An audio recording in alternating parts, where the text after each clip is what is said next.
Y vamos a empezar la cuestión de la filosofía, ¿verdad? El recorrido filosófico que habíamos dicho. Y pues vamos a empezar con la filosofía griega. De los siglos 6, 5 antes de Cristo, se le llama el tiempo de los presocráticos. Como el término lo dice, son aquellos que fueron antes de Sócrates.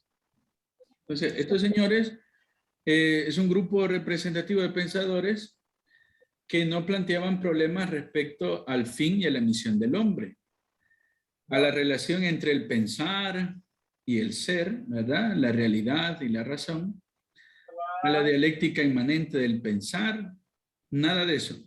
Ellos se limitaban se limitaron, digámoslo así, a poner las bases de la teoría de la naturaleza acerca del cosmos, de la realidad sensorialmente percibida y objetiva. Por eso también se le conoce como filósofos naturalistas, ¿verdad?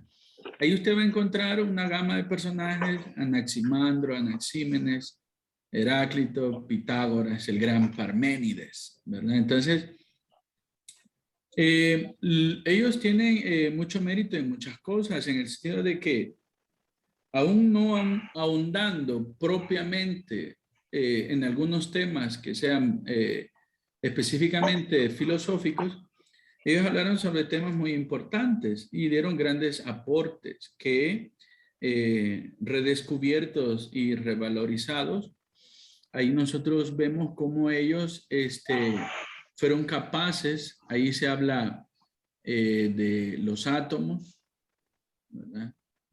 Se habla de los átomos. Ellos hablan aquello que los 4 elementos de la naturaleza: fuego, tierra, ¿verdad? Agua y Agua, aire. aire. Ellos son los que dieron inicio a esas cosas. Entonces, no se pueden descartar, ¿verdad? Porque en su pensamiento, en su reflexión, fueron dando aportes significativos, ¿verdad? Aunque no entraron propiamente y solo específicamente al campo filosófico, ¿verdad? Entonces, era una mezcla de cuestiones, como les digo, pero ellos les dicen naturalistas, ¿verdad? Porque no profundizaban tanto en las cosas, ¿verdad? Eran más pensamiento mecanicista, ¿verdad? Llamémoslo con término de hoy, ¿verdad? Mecanicista, ¿verdad? Pero ahí están, ¿verdad? Son los presocráticos. Luego ya con el señor Sócrates, que ahí les he puesto esta imagen, donde está el señor Sócrates sentado con su dedo índice, ¿verdad? Es la imagen de la pintura de la muerte de Sócrates, ¿verdad? Eso está descrito por su gran alumno Platón en su escrito La Apología, ¿verdad? La Apología de Platón. Ahí está. Entonces, ahí describe todo el proceso que le hicieron al pobre hermanito Sócrates. Bueno, entonces, ahí aparece en ese cuadro cómo a Sócrates se le está dando esa copa, ¿verdad? Ese recipiente, donde está la famosa bebida de la cicuta, ¿verdad? La cicuta, que era una especie de narcótico, veneno, ¿verdad? Y le causó la muerte al señor Sócrates. Entonces, con Sócrates lo que aparece es la filosofía del hombre, sobre el hombre, ¿verdad? Como objeto de la filosofía del hombre. Él pone la centralidad en el individuo racional, su actividad intelectual, el orden de las cosas y alcanzar la perfección como su fin, ¿verdad? Eso fue lo que Sócrates dio, ese giro, ¿verdad? De pensamiento, de reflexión y de objeto de la filosofía. Contra los sofistas, que era una rama de unos, digámoslo así, educadores, pedagogos, digámoslo así, ya que la filosofía ellos lo consideraban más de élite, ¿verdad? En cambio, los sofistas, digamos que han caído bien en la historia, los sofistas, porque ellos decían de que la educación, el saber debía ser para todos, ¿verdad? Entonces, en cambio, los filósofos eran más elitistas, ¿verdad? De que el conocimiento, ¿verdad?, debería ser un poquito más reservado. Entonces, entre tantas cosas, los sofistas tanto Sócrates, Platón y Aristóteles no soportan a los sofistas, ¿verdad? Porque dicen que son poetas, ¿verdad? Son poetas que hablan por hablar y no tiene sentido lo que dicen. Entonces, ellos, ante los sofistas, Sócrates ponía la perfección de la filosofía en el conocimiento y culto de la divinidad. Como les digo, los sofistas tenían esa característica, entonces Sócrates viene y los ataca, ¿verdad? Entonces, si hay un conocimiento que se logra a través de la filosofía, sí se puede conocer. No es posible decir que el hombre no puede conocer la verdad. Y ese conocimiento, dice, no va en contra del culto divino. Fíjese bien, todos los filósofos estuvieron en contra de la forma en que los griegos daban culto a los dioses. Ellos hablaban de que había un dios, un ser, pero que no era eso, a lo que el Estado movía a la gente a adorar, ¿verdad? El politeísmo. Entonces, no es que los filósofos fueran ateos, no, nada que ver. Simplemente ellos buscaban de que si había un Dios, no era eso, ¿verdad? Muy inteligente. Entonces, Sócrates también se va a la cuestión de la perfección del hombre, a su conducta, porque Sócrates habla de que hay un pago de obras, ¿verdad? Hay una retribución por la forma en que nosotros llevamos la vida. Entonces, en la otra vida, decía Sócrates, va a haber un premio de nuestras acciones buenas. Entonces, a grosso modo, ¿verdad? Así Sócrates. Entonces, cuando Sócrates habla del hombre bueno, del hombre perfecto, él viene y empieza a hablar de que el hombre debe tener ciertas actitudes y formas de ser. Hay un dicho que es muy famoso en Sócrates, ¿verdad? Que dice de que es preferible, dice Sócrates, sufrir la injusticia a cometerla, ¿no? Entonces él empieza a profundizar de que como en el hombre hay un perfeccionamiento, no solamente moral, sino de, llamémoslo así, la calidad de persona, la calidad de ser de persona, ¿verdad? ¿Qué engrandece al hombre? Lo que al hombre le engrandece es eso, ¿verdad? Le engrandece sus obras, el bien. Entonces, Sócrates es el que inicia con esta cuestión. Luego estaba su gran alumno, Platón. Platón es alumno de Sócrates que funda un centro de estudios que llama la Academia, que va a ser un lugar dedicado a la investigación científica y filosófica, y que también tuvo como discípulo a Aristóteles, ¿verdad? Su filosofía da preeminencia a lo espiritual, al alma, pero lastimosamente lo hace en el sentido de que dando prioridad al alma y a lo espiritual, lo hace en detrimento de lo material, siendo lo espiritual lo superior a esto.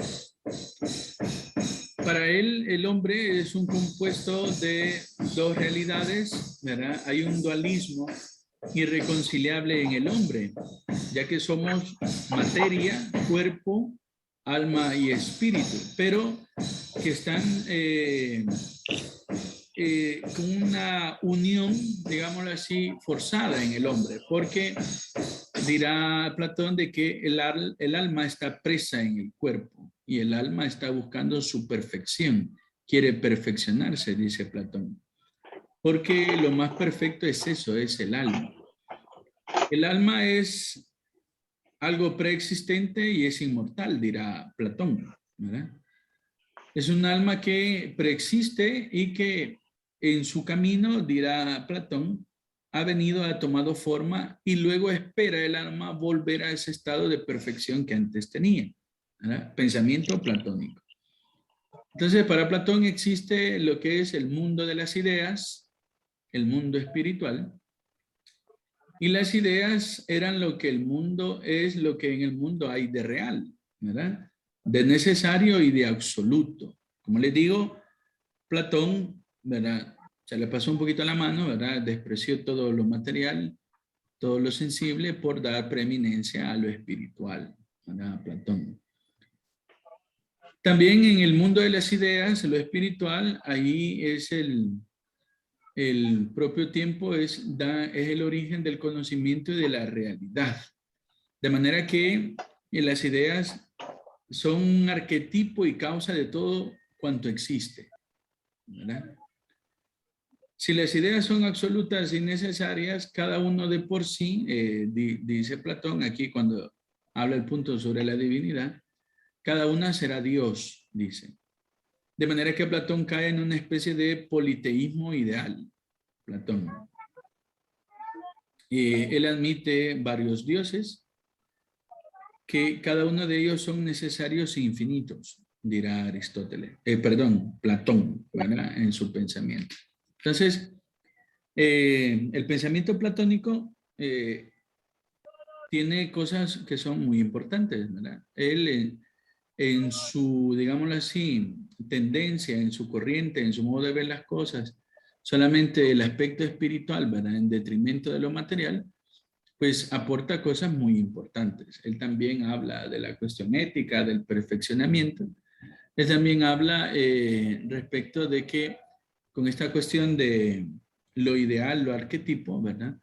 Empieza a vislumbrar que hay esta realidad, aunque sea en su existencia imperfecta, no obstante, con el modo de existir, tiene un grado de perfección, que no tiene el grado de perfección de lo ideal, lo espiritual, pero, ¿verdad? Tiene un grado de perfección. Entonces, eso es el gran mundo ideal que tiene Platón, ¿verdad? Sobre la filosofía. Ahora bien, pasamos ahora al señor, ¿verdad? Al gran Aristóteles, ¿verdad? Ese cuadro que está ahí, que les he puesto, aquí al lado está Platón, ¿verdad? De frente a ustedes, lado izquierdo, con el manto rojo, y con el manto celeste está Aristóteles, ¿verdad? Mientras Platón apunta al cielo, al mundo de las ideas, Aristóteles le está diciendo que no, que se calme, que las cosas están aquí abajo en la tierra, ¿verdad? Entonces, aquí está Aristóteles con este libro, ¿verdad? Que fue un gran escritor, ¿verdad? Aristóteles fue un gran científico. Y alrededor de él, pues, está todos los pensadores de su tiempo, ¿verdad? Este cuadro, esta pintura es una obra de Rafael que nosotros le encontramos ahí en los museos vaticanos, ¿verdad? Es la pintura de la Academia, ¿verdad? Ahí está. Entonces, Aristóteles es discípulo de Platón, luego se retira y funda el Liceo, ¿verdad? Funda un centro de estudio diverso fuera de la ciudad para dar contraste, ¿verdad? A la institución que había fundado Platón, a su academia, ¿verdad? Entonces, Aristóteles es la contraparte de Platón, ya que desciende de su idealismo a la realidad, pero con la singularidad de las categorías de las formas sustanciales, esencia y el ser de los entes. Entonces, si Platón hablaba del mundo ideal, de que es lo único real y necesario, ¿verdad? Bien, Aristóteles le dice, sí es cierto, pero eso necesario, ¿verdad? Real, está aquí en las cosas, ¿verdad? Pero de diferente manera, ¿no? Como tú dices, le dice Aristóteles. Entonces Aristóteles viene y habla de las categorías de la realidad de los seres, que le llama entes, ¿verdad? Los entes. Entonces todos ellos tienen ser, participan del ser, ¿verdad? Y tienen formas específicas del ser. Entonces viene Aristóteles y hace una gran descripción de la realidad de los entes, ¿verdad? Habla de sustancia, esencia, accidentes, ser, acto de ser, etcétera, etcétera, el gran Aristóteles. Entonces, para Aristóteles lo importante es de que él lo que viene a detallar es de que lo que nosotros podemos ver en la realidad, respondiendo a los presocráticos en los que ya hablamos, es de que el gran problema de que tenían los presocráticos era la cuestión de explicar la cuestión del movimiento del ser los cambios que surgen en la naturaleza. Y es cuando Aristóteles, a través de las categorías, empieza a explicar de que esos cambios, las modificaciones que sufren las cosas, se debe a causas del ser, del modo de ser de las cosas y del cambio de las perfecciones que las cosas tienen. De manera de que Aristóteles supera el naturalismo mecanicista que se había heredado antes de Sócrates, con estas categorías de tipo filosófico. En segundo lugar, el conocimiento para Aristóteles se vuelve activo, cosa que en Platón era una cuestión pasiva, ¿no? Ya no se trata de la pasividad de las ideas, sino que el hombre es el lugar de la verdad. Para Aristóteles la verdad es de que haya una correlación, una conveniencia entre lo que yo tengo en mi pensamiento de las cosas y lo que las cosas mismas son con mi pensamiento. Entonces, la verdad, va a decir eso Aristóteles, en una adecuación, ¿verdad?, entre la razón y el ser de las cosas. Entonces, viene Aristóteles y pone el acento en la actividad del hombre, que el pensamiento, la razón del hombre posee una facultad para conocer. Eso fue lo más novedoso de Aristóteles, ¿verdad? En su, digámoslo así, teoría del conocimiento, poniendo la centralidad en el hombre. Luego, cuando habla de la perfección de la ética, con el concepto de el hombre virtuoso, dirá Aristóteles. La perfección ética consiste en que el hombre sea virtuoso, en que adquiera hábitos que van a ser una especie de fuerza que le van a ayudar a él, que le van a ayudar a poder,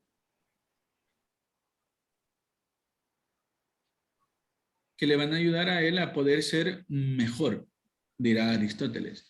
Entonces, en sus libros de la ética Nicómaco, ¿verdad?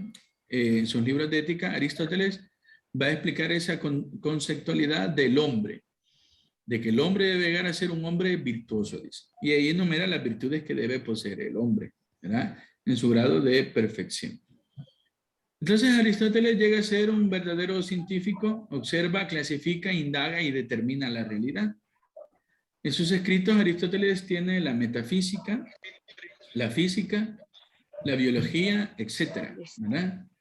Él en su cosmología acaba con una lógica teológica, ¿verdad? Aristóteles. Cuando él al examinar la realidad y al describirla de una forma metafísica, Aristóteles llega a la conclusión de que existe un ser supremo necesario que mueve todo cuanto existe y que existe necesariamente sin deprimento, dirá Aristóteles. Ese es el Dios filosófico de Aristóteles. Entonces, eso él lo hace a través de la lógica, del pensamiento, de la filosofía, de la realidad de las cosas y de la realidad del pensamiento del hombre. Entonces, Aristóteles va a ser digámoslo así, redescubierto en la Edad Media como un gran científico. Cuando en la Edad Media surge la cuestión de las cruzadas, surge la cuestión de que otra vez la parte occidental, lo que era el Imperio Romano, entra en contacto con Oriente, ¿verdad? Aristóteles revive nuevamente, pero no obstante, antes de eso, en la época medieval, lo que dominó fue el platonismo, ¿verdad?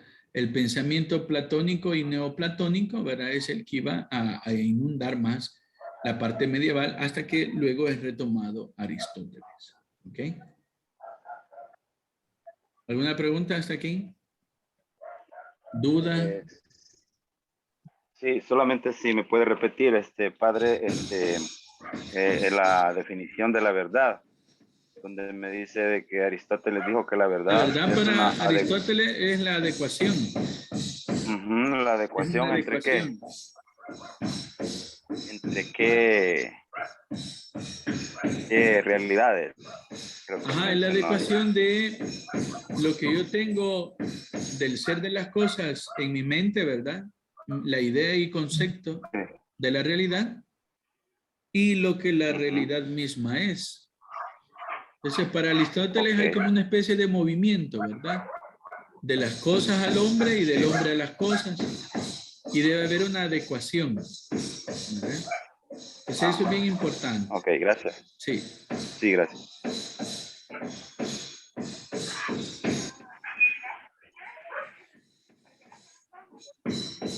Ok. Entonces vamos ahorita, vamos a ver, introducirnos un poco en la filosofía cristiana. Aquí hay que tener en cuenta algo bien importante, ¿verdad? El marco de todo eso. Como sabemos, existió el Imperio Romano. A la venida de nuestro Señor, pues estaba todavía el Imperio Romano. Del siglo III al siglo IV después de Cristo, el Imperio Romano cae, ¿verdad? Los primeros 4 siglos de la Iglesia fue la Iglesia clandestina, como todos nosotros sabemos, hasta el año 312, donde se da la libertad religiosa por el emperador Constantino, porque el cristianismo era visto como una secta, ¿verdad? Era una secta religiosa, una religión más que había entre las diferentes religiones que había en el imperio. Entonces, y los cristianos sufrían persecución, ¿verdad? Arbitraria por parte de cada emperador. Entonces, cuando se da la libertad religiosa, entonces la iglesia deja de ser perseguida, ¿verdad? Entonces, ahí empieza ya otra etapa de la iglesia, ¿no? Entonces, como habíamos dicho, tras la caída del imperio, todo el aparato gubernamental que tenía el imperio se disuelve, cae. Toda Europa, todo el Mediterráneo queda fraccionado. Imagínese usted, sin gobierno, sin cabeza, todo mundo en tribus, en pequeños pueblos, ¿verdad? Y lo que después va a pasar a la Edad Media como los reinos, ¿verdad? La gran lucha interminable, ¿verdad? Europa pasó en lucha toda su vida hasta llegar a consolidar lo que es hasta hoy después de la Primera y Segunda Guerra Mundial, ¿verdad? Entonces, esos aspectos hay que tenerlo bien en cuenta. ¿Quién transmitía el conocimiento y todo lo demás? Europa estaba llena de pueblos bárbaros, ¿verdad? La ciencia, el conocimiento lo transmitió la iglesia, lo conservó la iglesia. Fue la iglesia la depositaria de toda la cultura occidental. Entonces, ahí empezó a darse, ¿verdad?, de que la iglesia custodiaba todo eso. Y luego todos los pueblos se van convirtiendo al cristianismo, etcétera, etcétera. Y la iglesia se quedaba con ese conocimiento, ¿verdad? Entonces,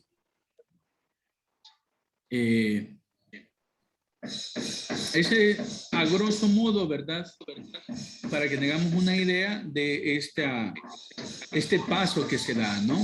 Cuando hablamos ahora de la filosofía cristiana. Entonces, cuando hablamos de la filosofía cristiana, estamos hablando de que nos referimos a los tiempos de la época patrística, de los padres de la iglesia. Cuando la iglesia empezó, ¿verdad? Se le llaman padres de la iglesia, aquellos grandes obispos reconocidos, ¿verdad?, dentro de la iglesia por su labor pastoral, su santidad, sus obras, ¿verdad? Y luego está la Edad Media. Entonces, entre la patrística y la Edad Media, ellos conforman lo que nosotros vamos a llamar la filosofía cristiana. Oigan, sobre todo nosotros el lado aquí occidental, ¿verdad? Entonces, la filosofía escolástica, la de la Edad Media, se caracteriza por tener un carácter religioso y su orientación a la teología. La filosofía cristiana es inicialmente y en el fondo es una comprensión de la fe. Entonces, no es que en esta época patrística y medieval se hablara propiamente de filosofía separada de la religión, de la fe.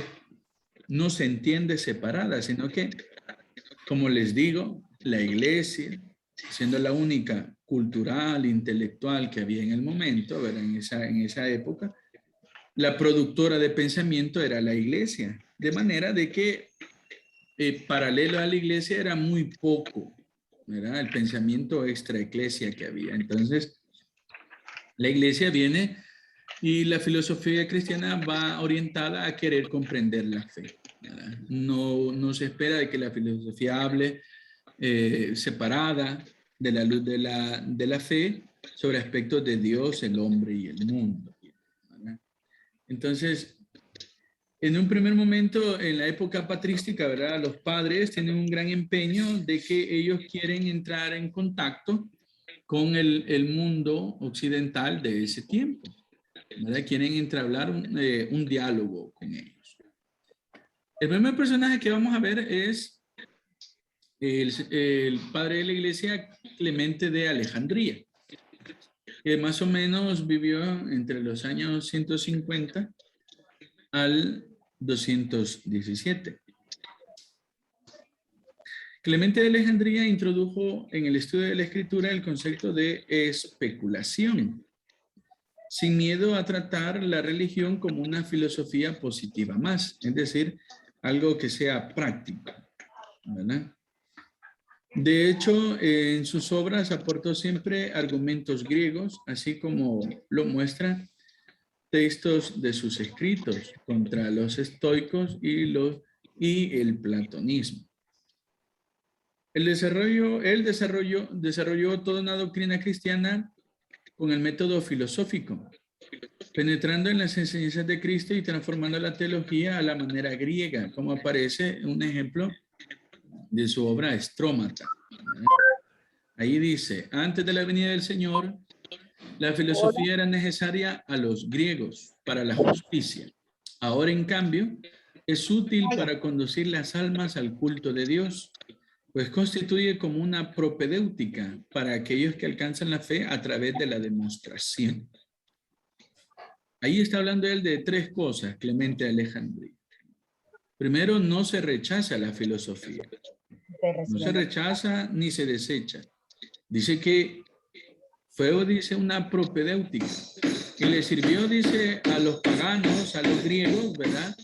En su camino para la justicia. Primera cosa. Segundo, la filosofía ahora pierde su carácter, en el sentido de que ahora la filosofía es una herramienta, ¿verdad?, para el conocimiento de Dios.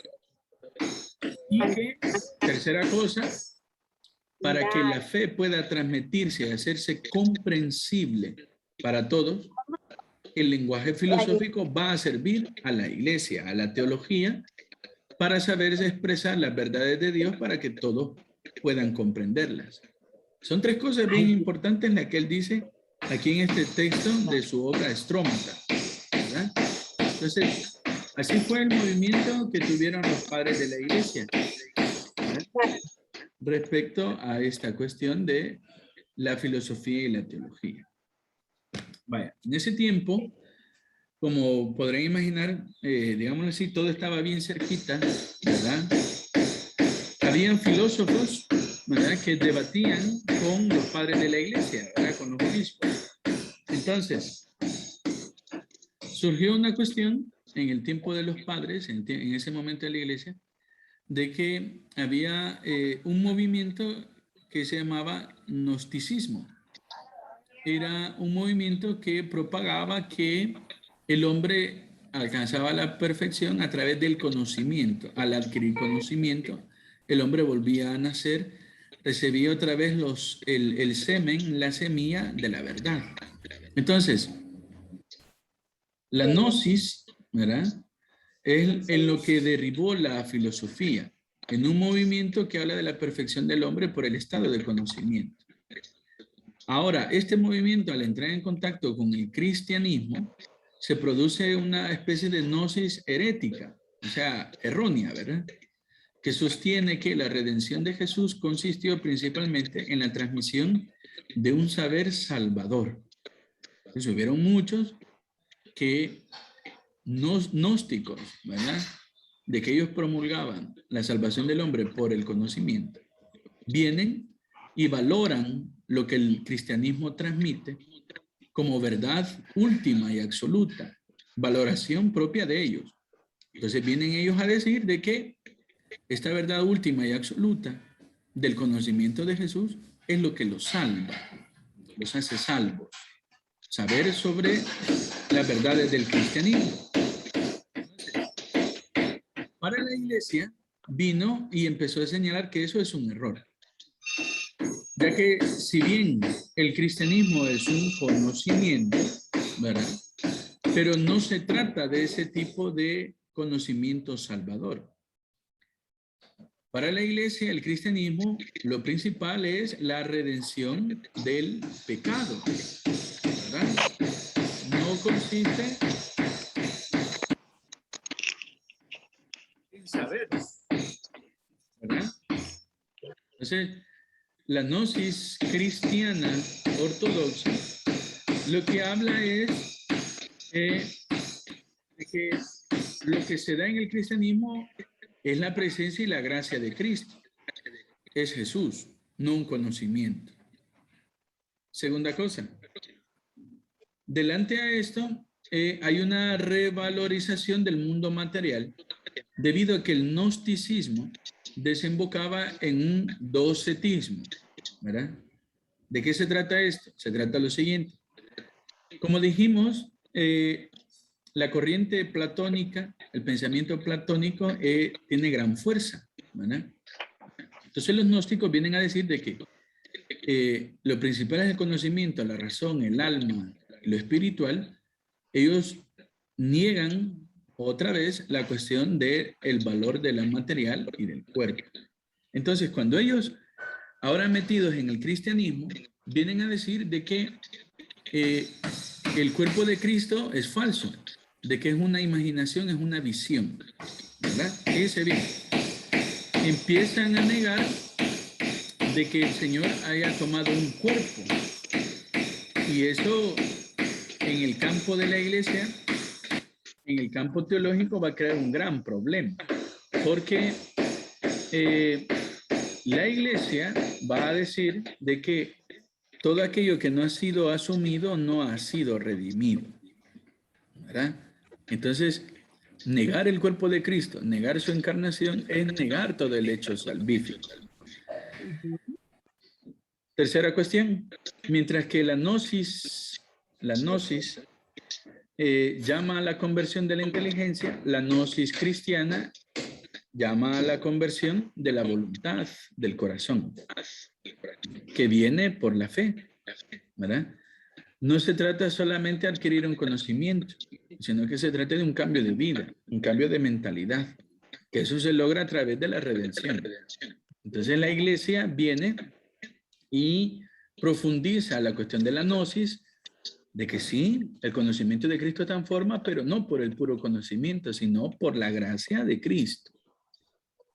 El cristianismo es la fe única y particular en todo el mundo que tiene un aspecto racional, tiene un aspecto intelectual donde la persona entra en contacto, ¿verdad?, con las verdades de fe y es un contacto de tipo intelectual.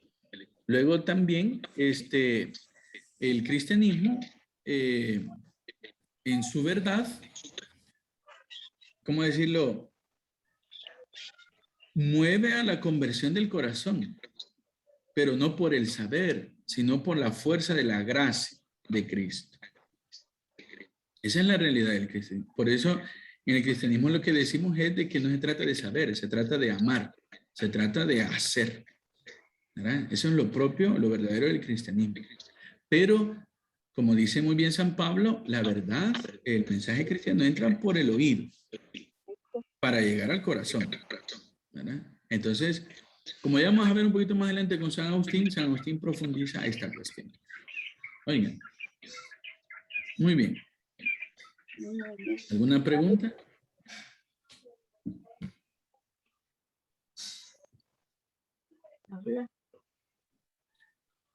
Claros como el agua. Como la horchata.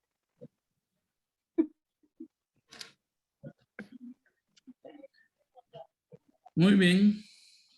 Como les digo, luego les enviaré el link del sitio web del curso, ¿verdad? Para que ahí podamos ver las grabaciones, las lecturas que vamos a tener y todo lo demás, ¿verdad?